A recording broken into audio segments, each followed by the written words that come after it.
Et bonjour à tous, ravi de vous retrouver pour l'émission du mercredi 10 août 2022. Grosse journée aujourd'hui puisque effectivement nous allons avoir les chiffres de l'inflation vers 14h30 heure française aux États-Unis. Il y a également en cours le déploiement du dernier testnet du côté de Ethereum qui s'appelle Goerli. Donc vraiment une très bonne journée pour la cryptosphère et même pour les marchés dans sa globalité. Le Bitcoin à 22 873 ce matin, moins 4% qui repasse sous les 23 000. On a Ethereum sous les 1007 à 1675 à moins 5,4. La majorité des alts reculent entre moins 7 à moins 5. C'est ce qui se passe pour Solana, Polkadot, Doge. On a moins 6,65 pour Litecoin, moins 6,57 pour FTX token. Et enfin, le bas du tableau se clôture avec moins 10 du côté de Atom Cosmos à 10,75 $. Sur le 4 heures ici pour le Scalpex, donc on revient chercher la micro-trend inférieure ici avec un point de contact autour de 22 600. Pour l'instant, on va voir comment ça va se dérouler justement sur cette phase de déclenchement cet après-midi des chiffres de l'inflation aux États-Unis. Si jamais ça lâche, on pourrait revenir un peu plus bas chercher celle-ci, donc il pourrait prendre les trois prochains points baissiers entre guillemets autour de 20 500. Donc attention, ça serait un moins 10% bien tassé supplémentaire sur Bitcoin. Crypto Fear and Greed 31 dans la peur ce matin, 8h30 que j'enregistre l'émission. Les ordres de marché qui sont plutôt en recherche de vente donc en ce début de journée du mercredi 10 août. Un problème de pop-up malicieux est apparu sur Curve hier en fin de soirée du côté de Curve Finance. Donc c'est uniquement sur le front-end, c'est-à-dire sur le site internet. Vous aviez un pop-up qui apparaissait et qui vous demandait tout simplement de signer une transaction pour ensuite vous prendre vos fonds. Donc pour les personnes qui auraient en cours de journée hier approuvé potentiellement un contrat malicieux ou que vous n'aviez pas prévu tout simplement de signer, vous pouvez aller sur revoke.cash. Alors ça s'écrit avec un K, c'est revoke avec un K.cash, ou directement sur Rabby.io, c'est le nouveau wallet de Debank. Avant on pouvait faire les révocations directement sur Debank, désormais ça se passe sur le wallet Rabby.io qui a été vanté, plébiscité par Marc et Manu récemment. Je crois que Manu n'utilise quasiment plus que ça, donc vraiment ça fonctionne plutôt pas mal pour Rabby. Le protocole Curve en tant que tel n'a subi strictement aucune intrusion, les fonds sont en sécurité, il s'agit uniquement du front-end, c'est-à-dire du point de connexion public pour les gens, l'interface finalement, puisque vous pouvez aussi interagir à ce jour pour les personnes qui sont beaucoup plus avancées là-dedans, directement avec des smart contracts, mais là ça nécessite voilà, une utilisation, on va dire un peu plus power user. Dans tous les cas, par rapport à ça, là il n'y a plus d'inquiétude à avoir ce matin, essayez de regarder du côté de vos cookies, de votre navigateur aussi, d'essayer de faire un peu le ménage, ça fera pas de mal et pas que pour ça, et ensuite vous pourrez vous reconnecter tout à fait normalement à Curve Finance. N'hésitez pas à aller voir une fois de plus du côté de Revoke, et je vous ai mis le contrat vérolé directement ici qui commence par 0x9EB et qui finit par 8881 du côté donc de cette mauvaise application qui a essayé un peu de prendre des fonds à tout le monde, mais a priori il n'y a pas grand monde du coup, comme on a été très réactif pour la plupart des communautés qui se sont fait avoir. Demain, donc aujourd'hui finalement, les chiffres du CPI, l'inflation aux États-Unis, ça pourra faire bouger les marchés selon le consensus, et d'après ce que disait Laetitia, légèrement plus bas ici, on a des sondages en attente de baisse au niveau de l'inflation, des attentes qui sont probablement minorées pour l'instant à cause de la baisse des matières premières. On va voir ce que ça va donner en tout cas de ce côté-là autour de 14h30, puisque une heure avant l'ouverture de Wall Street, vous vous doutez bien que c'est ça qui, oui ou non, va mettre le feu aux poudres. Income Charts qui met en avant que Coinbase approche 100 millions d'utilisateurs vérifiés. C'est vrai que c'est extraordinaire puisque petit à petit on commence à mesurer au travers du temps l'amplitude, le phénomène de l'acquisition d'utilisateurs dans le monde de la crypto au global. Donc on va voir ce que ça donnera au prochain cycle, puisque malgré tout petit à petit on a la sensation que Coinbase est en train de perdre des parts de marché à la fois face à ses concurrents d'échangeurs centralisés, à la fois face à la DeFi qui réalise bien bien plus de volume sur Uniswap qu'un Coinbase. Donc voilà, je demande à voir comment ça va se dérouler justement au prochain cycle, mais ça sera un combat là aussi qui risque d'être sacrément intéressant. Vous avez la petite vue estivale donc de Vincent Gann qui est disponible du côté de Cryptos. Comme d'habitude, ça vous permet voilà, d'avoir à minima un second son de cloche par rapport à ce que vous écoutez ici sur la chaîne, et je n'en doute pas que vous allez voir d'autres youtubeurs, d'autres Twitter, que vous recoupez vos informations, c'est le plus important.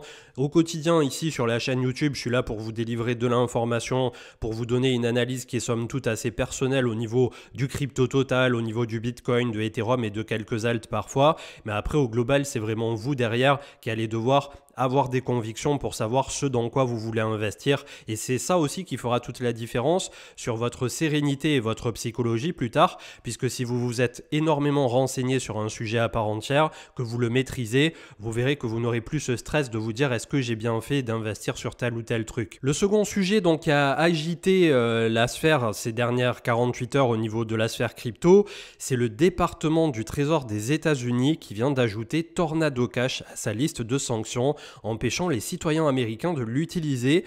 Qu'est-ce que Tornado Cash? C'est un protocole décentralisé qui permet de mixer les Ethers en particulier, mais on pouvait faire pareil notamment sur d'autres sites par rapport à Bitcoin.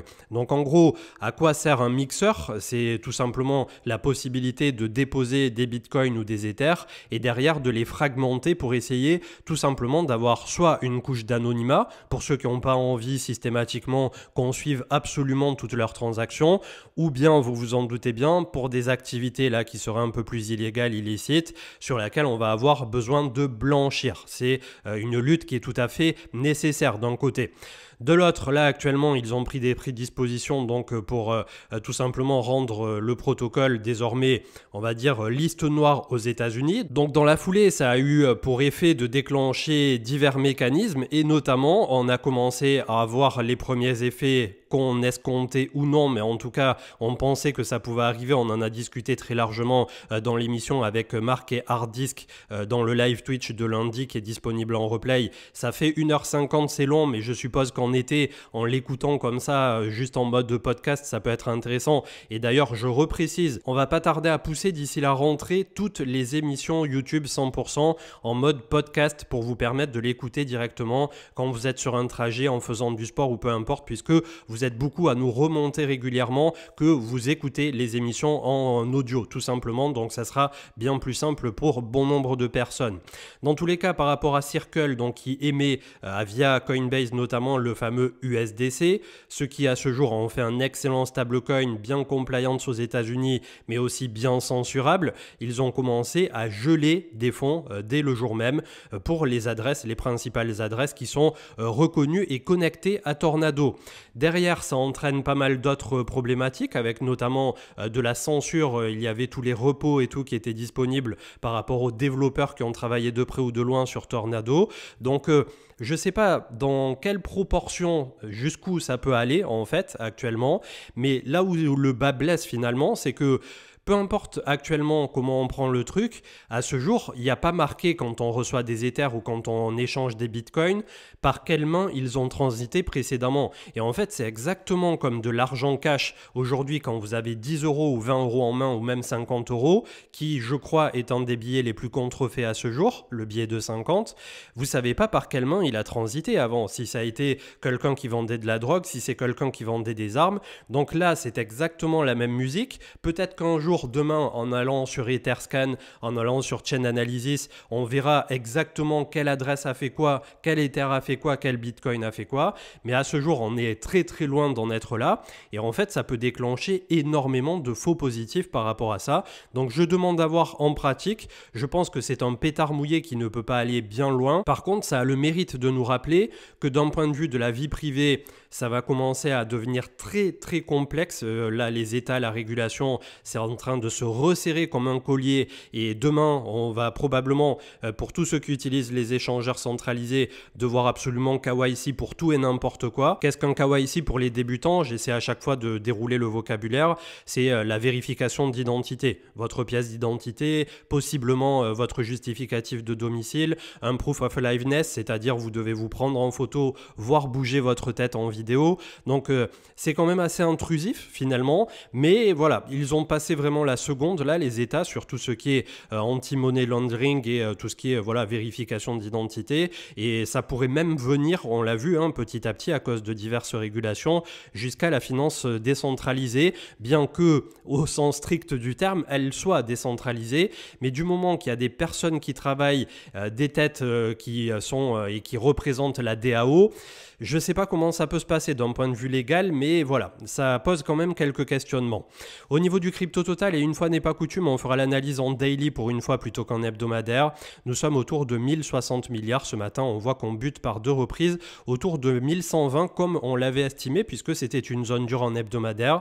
On est au-dessus de la moyenne mobile 20 qu'on est en train de surfer pour l'instant. On voit qu'on a un creux du volume profile qui nous ramène à la moyenne mobile 50 si jamais ça lâche, autour de 970 milliards, et ensuite le point de pivot est un peu plus haut en daily avec la moyenne mobile 200. Donc pour l'instant on est baissier long terme, toujours autour de 1465 à 1470 milliards. Le crypto total des alts 622 ce matin, lui est au-dessus de sa résistance, c'est plutôt intéressant. On a la moyenne mobile 20 qui jouxte parfaitement avec le support désormais autour de 605. On a la moyenne mobile 200 qui est pas très loin de l'autre résistance pour les alts autour de 835 pour une résistance qui se trouve à 865 milliards. Le Bitcoin himself, donc ce matin, qui tout simplement bataille avec cette moyenne mobile 20 journalière. Je pense que si cet après-midi les résultats ne convenaient pas au niveau de l'inflation, on risque de revenir travailler rapidement autour de 21 500 effectivement. Et on a un point de contact assez costaud ici autour du volume profile à 21 000. Donc on a eu une très belle respiration de marché crypto. Est-ce qu'on peut aller chercher les 25-28 d'ici la rentrée? C'est là toute la question. Dans tous les cas, comme je vous l'ai souvent dit ces dernières semaines, on a besoin désormais de digérer tout ce qui s'est passé. Peu importe qu'on joue le phénomène baissier, c'est-à-dire qu'on pense qu'à la rentrée fin d'année, on ira sous les 17-18 000 pour aller chercher 12, 13, 14, 15, il y en a même qui disent 10 000, tout rond. Voilà, ça on n'en a strictement aucune idée, ça voudrait dire que les États-Unis rentrent dans une récession dure, il y aurait pas mal de phénomènes qui viendraient appuyer tout ça.